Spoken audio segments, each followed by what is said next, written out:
जिसने आप और हमको अशरफुल मखलूकात में पैदा किया और हमें अशरफुल मखलूकात का दर्जा दिया, उस पाक नाम से शुरू जिसने हमें ऐसे नबी की उम्मत में भेजा जो नबियों के सरदार है, और हमें ऐसी उम्मत में भेजा जो सारी उम्मत के सरदार है।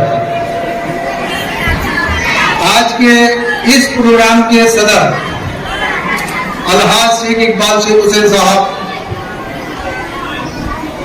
मेहमान खुसूसी हमारे नगर पालिका के मुख्याधिकारी साहब किशोर चौहान, अजमल खान साहब है, जो लोग मुझे नजर दिखाई दे रहे हैं, और पत्रकार बंधु, हमारे प्यारे वालिदैन, पेरेंट्स, और इस देश के नौनिहाल बच्चे, हमारी प्यारी शहजादिया, अस्सलाम वालेकुम व रहमतुल्लाहि व बरकातहू। आज का ये जो प्रोग्राम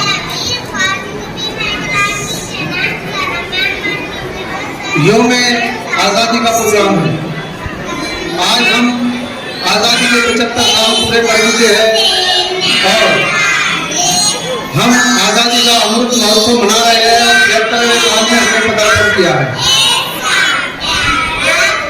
काश मेरी जिंदगी में सरहद की कोई शाम आए, काश मेरी जिंदगी में सरहद की कोई शाम आए, मेरी जिंदगी मेरे वतन के काम आए।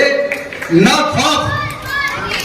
खौफ है मौत का, ना हसरत है जन्नत की, लेकिन जब भी शहीदों का नाम आए तो मेरा भी नाम आए।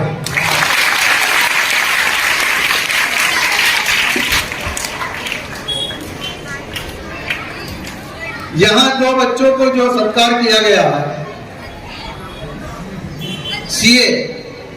सीए मीन्स चार्टर्ड अकाउंटेंट, ये बहुत हार्ड इम्तिहान होता है। ये दो बच्चों का प्रोग्राम हम आज से 20 दिन पहले रखने वाले थे, लेकिन दोनों बच्चे बाहर थे। जाफर हुसैन नागपुर में था, अरबाज पूना शायद गोवा में था, तो प्रोग्राम को हमने 8-10 दिन के लिए आगे कर दिया था। हम सिर्फ बच्चों के लिए प्रोग्राम करने वाले थे और बच्चों की हौसला अफजाई के लिए प्रोग्राम करने वाले थे, लेकिन उसके बाद मुहर्रम शरीफ का महीना लग गया और फिर ये प्रोग्राम नजदीक था हमारा 15 अगस्त का, तो हमने सोचा क्यों ना ये प्रोग्राम पेरेंट्स के सामने भी किया जाए। इसलिए अभी हमने प्रोग्राम तो बहुत बड़ा किया था, आपने देखा है, प्रोग्राम की बड़ी तैयारी की थी हमने इस बाजू के मैदान में, लेकिन बारिश की वजह से हमें पूरा प्रोग्राम चेंज करना पड़ा। प्रोग्राम की पूरी नोयत चेंज हो गई, प्रोग्राम उधर से हमको इधर करना पड़ा, उसमें वायरिंग का प्रॉब्लम, उधर की सेटिंग कुछ अलग थी, उधर एक्स्ट्रा माइक था, एक्स्ट्रा प्रोग्राम था, एक्स्ट्रा स्टेज था, बच्चों के लिए अलग से किया गया था। फिर भी माशाअल्लाह अल्हम्दुलिल्लाह आप देख रहे हैं कि बच्चे अच्छा परफॉर्मेंस कर रहे हैं। ये दो बच्चों का यहाँ पर सत्कार करना इसलिए भी जरूरी था कि ये इसी जमीन से आए हुए बच्चे हैं जो ये मेहनत कर रहे हैं। तो जब ये बच्चे सीए बन सकते हैं तो हमारे बच्चे क्यों नहीं सीए बन सकते? ये दिखाना है हमारे को कि हमारे बच्चों को भी एक टफ एग्जाम देना है, चाहे वो सीए बने, चाहे वो आईपीएस बने, चाहे वो एपीएससी यूपीएससी पास करे। और उनका मकसद दूसरा और ये भी था कि ये दोनों बच्चे जिस खानदान से ताल्लुक रखते हैं, ये दोनों खानदान का एजुकेशन फील्ड में बहुत बड़ा अहम रोल है। सातों में सबसे पहले माध्यमिक स्कूल जो शुरू हुई है एंग्लो उर्दू हाई स्कूल साउदा, जिसका मैं भी स्टूडेंट रहा हूं। साउदा में एंग्लो उर्दू हाई स्कूल का जो दरख्त, जो पेड़ आज लगा हुआ है, ये अख्तर सेठ ने इसकी बुनियाद डाली।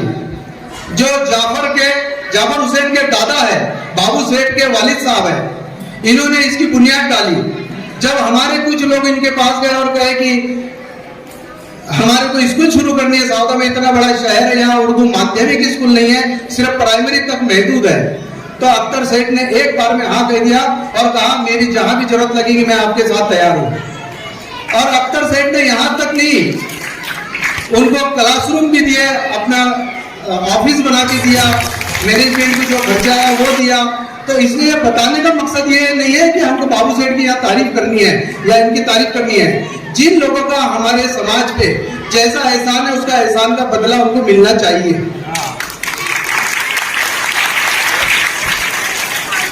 2000 में या 2001-2 में बाबू सेठ पूरी बिल्डिंग बना के देने के लिए तैयार थे। इसका मॉडल भी तैयार था, इसका मॉडल तैयार था, लेकिन कुछ वजह से हर समाज में कुछ अनासिर होते हैं, उन्होंने स्कूल बनने नहीं दिया। मैं जब बहुत छोटा बच्चा था, मैं 8वीं या 9वीं क्लास में था, तो उस टाइम गांव में जो चलता है, समझदार तो होते 8वीं 9वीं के बच्चे, इतना समझता था कि कुछ तो भी भागदौड़ चल रही है। बाबू साहेब बहुत बड़ी बिल्डिंग बना के दे रहे थे। अगर उस टाइम उनका विरोध नहीं किया होता तो आज 22 साल के अंदर बताओ हमारे सौदे में कितना बदलाव आ जाता। आज जो बच्चे नौकरी पे है, जो छोटे बच्चे थे, आज बड़े बड़े ऑफिसर होते। खैर, इसमें अल्लाह ताला की कोई मसलियत होंगी। जहां इल्म की बात आती है वहां शैतान आड़े हाथ आ जाता है, क्योंकि शैतान की नजर में सबसे बड़ा कोई काम है तो इल्म से रोकना है, एजुकेशन से रोकना है। इसी तरह जब 2017 के अंदर ये मौका हमको मिला, जब हमने भी चाहा कि एंग्लो इंडियन हाई स्कूल में जब हमने पढ़ा है, हम इसके साबिक स्टूडेंट है, तो हमने सोचा कि भाई ये स्कूल हम बना देंगे इंशाल्लाह। हमारी अम्मी के नाम से मदरसा है, हमारे वाजिद साहब के नाम से हम स्कूल बना देंगे। किसी तरीके से हमको भी रोका गया, खड्डे तैयार हो गए, टंपर पड़े, वहां रेती खड़ी सब पड़ी, पूरा सावधा जानता है, अतराफ के लोग जानते हैं। खैर, किसी वजह से नहीं रोक बनाने नहीं दिया। हमारे भाइयों ने, हमारे वालिद साहब ने हमको कहा कि हमें झगड़ा वगड़ा नहीं करना है, हमें कोई, हमारा कोई बिजनेस नहीं, हम बिजनेस में भी झगड़ा नहीं करते, ये तो समाज सेवा है, इसको छोड़ दो, इनके हाल पे छोड़ दो, जैसे भी होगा अल्लाह ताला जो करेगा अच्छा करेगा। बेटा तू नई से खड़े हो, अपनी एक नई सोसाइटी तैयार करो और जितना अपने दम है अपने खुद की ताकत पे एक स्कूल खड़ी बनाओ। अल्हम्दुलिल्लाह आज ये जो बच्चे देख रहे हैं आप, आज ये जो डायमंड की बिल्डिंग आप देख रहे हैं, माशाल्लाह, इसको महाराष्ट्र से अलग अलग इलाके से लोग देखने के लिए आते हैं।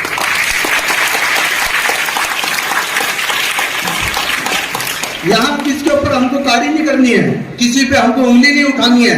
अल्लाह ताला जिससे लेता है नसीब से लेता है, जो काम करता है सब अल्लाह ताला ही करता है, अल्लाह उसके रसूल करते हैं। हम कौन होते हैं करने वाले, हमारी क्या बिसात है, हमारी कोई औकात नहीं है। बस अल्लाह ताला कुछ लोगों को चुन लेता है जिनके थ्रू ये काम होते हैं।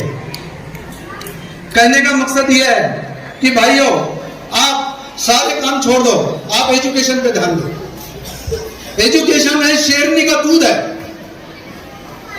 जो शेरनी का दूध पिएगा उसको कोई नहीं हरा सकता।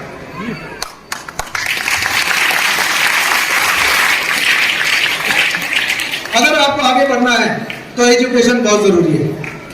तुम्हारी तादाद क्या कर पा रही है? कुछ नहीं कर पा रही है। तुम क्या कर रहे हो? बस कुछ मोर्चा निकाल लेंगे, कुछ कर लेंगे। एजुकेशन ना होते हुए हमारा कोई रहबर नहीं है, जो आता है उसको हम खामोश कर देते हैं। अगर हमारे पास एजुकेशन रहेगा तो हम सबको बराबरी से जवाब देंगे। हमको लड़ना नहीं है, लड़ाई का जवाब हमको मोहब्बत से देना है।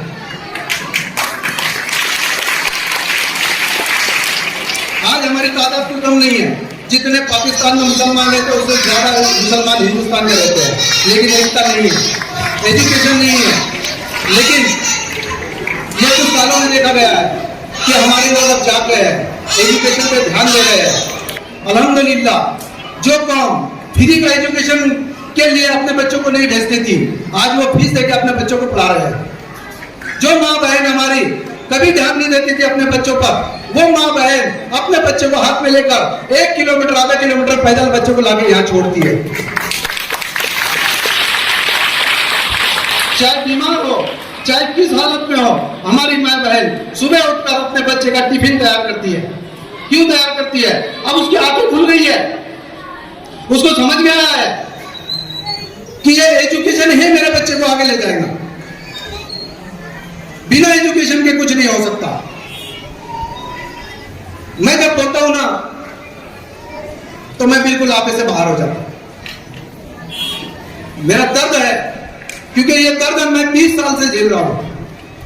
कब से कि मैं तमन्ना है, जब मैं कहीं जाता हूं, बड़ी स्कूल में जाता हूं, तो मैं सोचता हूं कि हमारे इलाके में भी एक स्कूल ऐसी बन जाए। अल्हम्दुलिल्लाह हिंदुस्तान के बड़े बड़े शहर में कारोबार की वजह से जाना पड़ता है, जब वहाँ स्कूल में जाना पड़ता है, जब वहाँ देखते हैं छोटे छोटे गांव में बड़ी बड़ी स्कूलें हैं, लेकिन हमारे कोई अदारे नहीं है। और उसकी वजह ये है, हमारा पिछड़ापन ये है कि हमारे अदारे नहीं है, इस पे कोई ध्यान नहीं दे रहा है।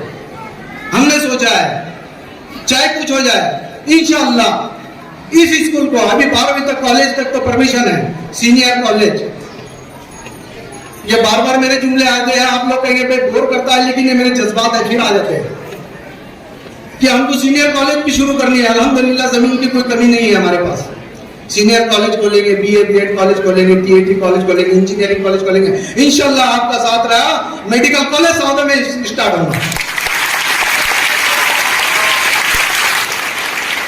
कोई बड़ी बात नहीं है, इंसान ही तो करता है। आज से तुम 5 साल पीछे जाओ, ये सोच रहे कि सौदा में डायमंड स्कूल तैयार होगी, ये हमारा सपना। अगर हम ऐसा बता देते कि ऐसी स्कूल शुरू होंगी तो लोग हंसते, लोग उंगली रखते कि नहीं नहीं ये डायमंड स्कूल ऐसी नहीं बन सकती। तो इंशाल्लाह आज जो मेरे लफ्ज है, आपका अगर साथ रहा, आपकी दुआएं रही, आपका सपोर्ट रहा, तो इंशाल्लाह डायमंड बहुत चमकेगा और आपके बच्चे भी डायमंड बनेंगे।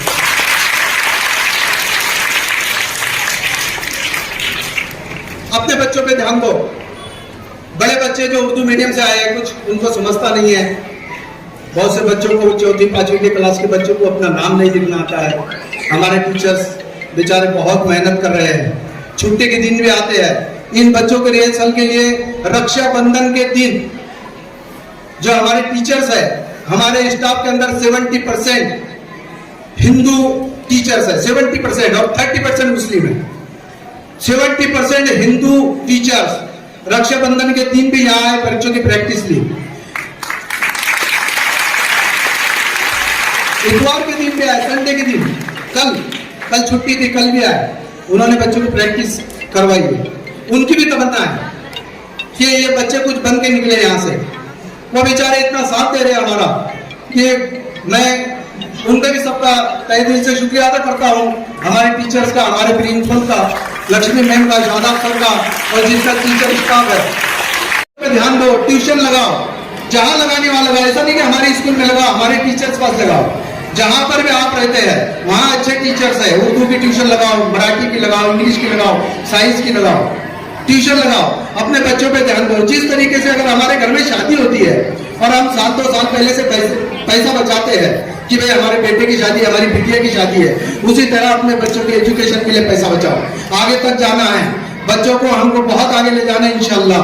और जो माँ बाप अपने बच्चों को आगे नहीं ले जा सकते हैं और हमें लगता है, डायमंड ग्रुप को लगता है कि यह बच्चा उस लायक है, इंशाअल्लाह वो बच्चे को हम आगे ले जाएंगे।